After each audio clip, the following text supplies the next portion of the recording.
Did you notice that the ones blabbering the most about the great future of AI are the same guys who were calling you into their office last week because they couldn't switch their keyboard language? It's a total comedy.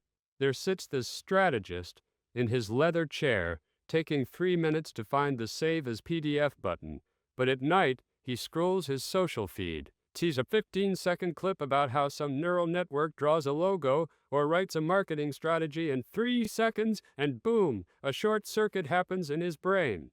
He wakes up the next morning with a feverish look in his eyes and a firm conviction that he is now Steve Jobs, Elon Musk, and the chief tech optimizer of this freaking galaxy. He runs into the meeting, knocking his knees together, and announces right from the doorway, "That's it! We're optimizing processes. An algorithm works for us now!" He doesn't even have a clue how this thing is built. To him, AI is some magic box with fairy dust. You try explaining to him that this program is just guessing the next most likely word based on thousands of other people's texts and regularly spewing absolute nonsense with total confidence, but he looks at you like you're a heretic who is stopping him from saving a couple $100. It's an absolute triumph of amateurism. People who couldn't pass a basic computer literacy test suddenly started deciding which human skills have value and which don't. And the scariest part isn't that they're stupid. The scariest part is their blind confidence. They genuinely believe that if you can generate 1,000 pages of digital garbage in 2 minutes, then that's efficiency. They trade depth for speed, experience for cheapness, and don't even notice how they're turning their own business into a soulless assembly line of plastic toys.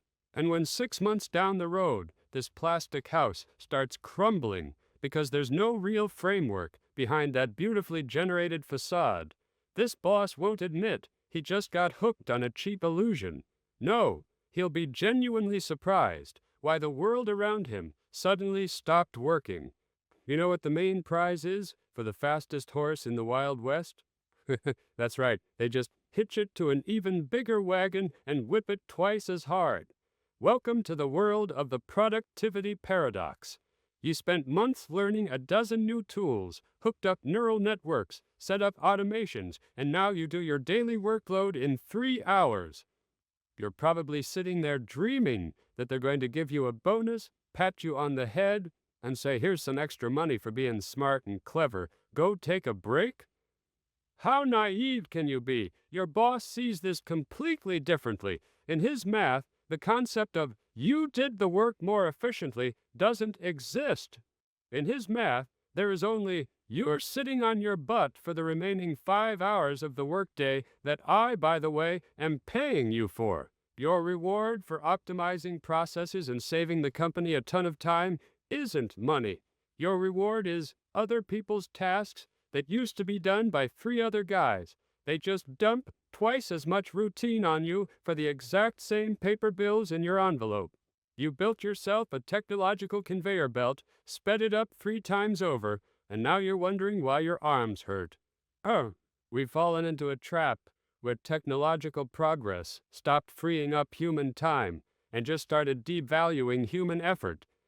It used to take 2 days of deep thought to tackle a complex task, and that was valued.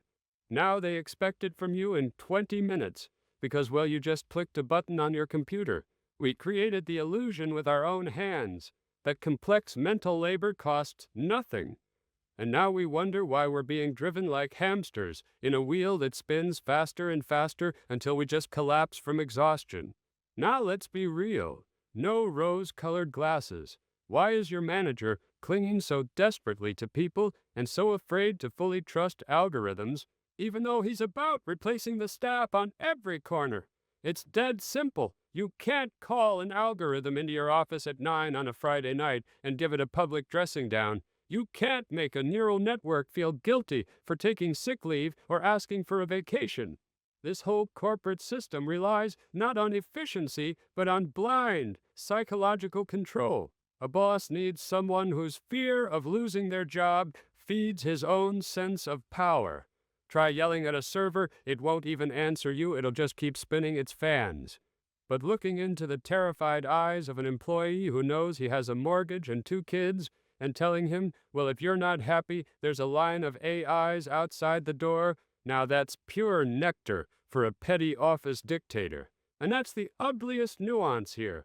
They talk about AI as a whip. They don't want to replace you completely with a robot, because a robot doesn't know how to tremble with fear and lick boots for a bonus. They want to keep you, but make you feel completely replaceable, powerless, and ready to work for a crust of bread.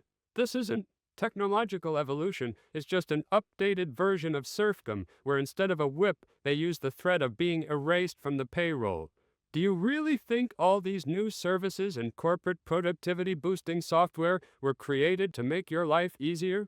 Puh, what touching, childish innocence. Welcome to the digital panopticon, where every single click of yours, every pause between keystrokes, and every word in the work chat is analyzed by an algorithm.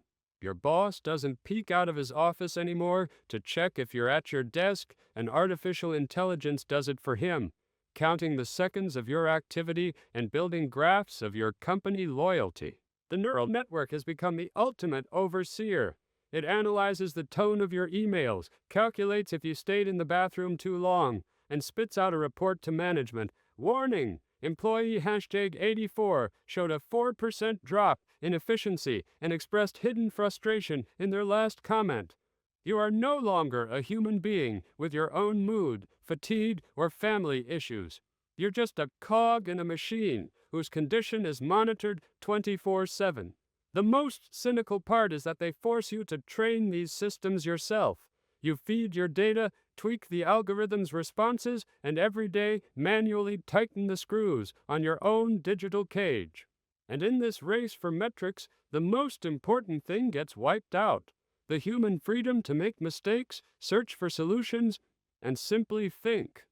When every step you take is measured by a cold dashboard, you stop taking risks and being creative. You just start faking endless busy work to satisfy a dumb algorithm.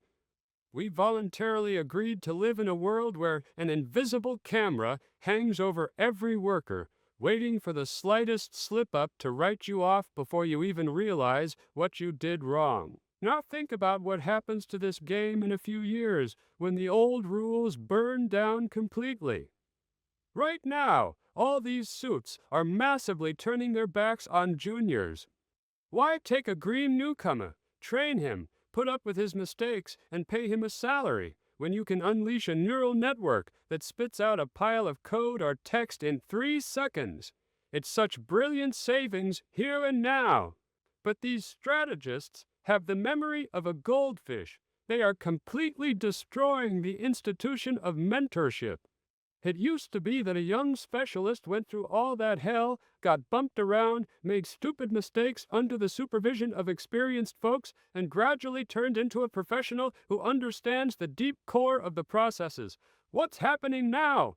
Experienced seniors are just cleaning up the trash left behind by artificial intelligence, while newcomers aren't even allowed near the door. We're cutting down the young forest and wondering why there's only a desert left around us.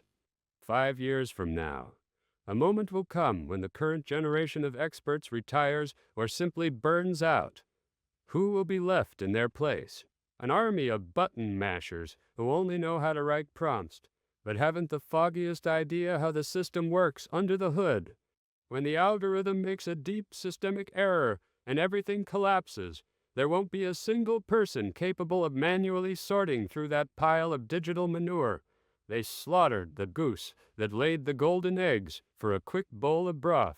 And they don't even realize that a future without juniors is a future without masters. And here we come to the main financial question: how do you even survive and not starve to death in this digital zoo in 2026? All these years they've been preaching that you need to get faster, learn new buttons, and compete with the software in generating trash speed. Congratulations, it was a trap. Trying to outrun an algorithm in speed is like racing a train on foot. You'll just blow out your lungs, and the train couldn't care less about you. Your only formula for irreplaceability right now rests on three things that no neural network can produce by its very nature: real practical skills in the physical world, subjective human taste, and most importantly, accountability. An algorithm can generate 1,000 pages of pretty text or design a flawless building plan. But when that building cracks or the project falls to pieces, the algorithm isn't going to court. It won't step up to the client and say, "It's my fault, I'll fix it." The market will always, you hear me, always pay the people who have the guts to say, "I make the decision and I take responsibility for the outcome." So stop playing by their rules and trying to be a cheaper version of a robot. Let them play with their toys all they want until the system chokes on its own blandness. Your value now isn't in how much you can do in an hour, but in whether you have the brains and the nerve to put your signature on the work when everyone around you only knows how to press a single button and shift the blame onto a deaf algorithm.